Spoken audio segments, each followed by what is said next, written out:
இருந்து த்ரெட்டை எடுத்துட்டு அதே மாதிரியே இந்த த்ரெட்டை விட்டுட்டு நம்ம எங்கே எடுத்தோமோ அதே இடத்துல பஞ்ச் பண்ணுங்கள். பஞ்ச் பண்ணி த்ரெட்டை எடுத்து சேம் இப்படி தான் இருக்கும்.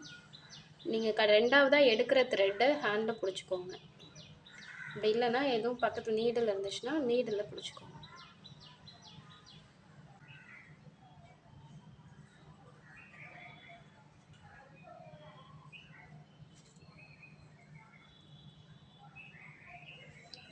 இப்போ ஃபஸ்ட்டு செயின் எது இருக்குது, நம்ம போட்ட செயினை நம்ம ரெண்டாவதாக போட்டு உள்ளார எடுத்த செயினை நீடில் வச்சு பிடிச்சிருக்கோம். இதை தான் நம்ம செயின்லேருந்து உள்ளே வந்த செயினை இதை நீடில் வச்சு பிடிச்சிருக்கோம். ஃபஸ்ட்டு போடும்போது மட்டும் நீங்கள் ஸ்டார்டிங் எப்படி போடணுங்கிறது கற்றுக்கிறதுக்காக இவ்வளோ பண்ணிக்கலாம்.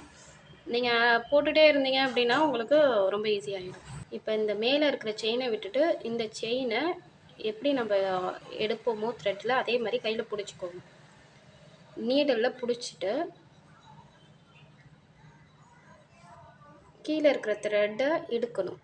இழுக்கும் போது அந்த நூல் கீழே வரும்.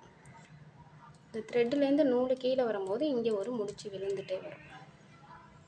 அவ்வளோதான். ரொம்ப சிம்பிள் தான். நீங்கள் போட்டிங்க அப்படின்னா இந்த த்ரெட்டு அறுவேவே அறுபது என் நாட்டு இதுதான் உங்களுக்கு என் நாட்.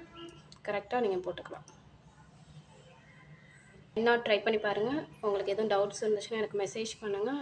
என் நாட் போட்டு ப்ராக்டிஸ் பண்ணி பாருங்கள். ரொம்ப ஈஸியாக இருக்கும்.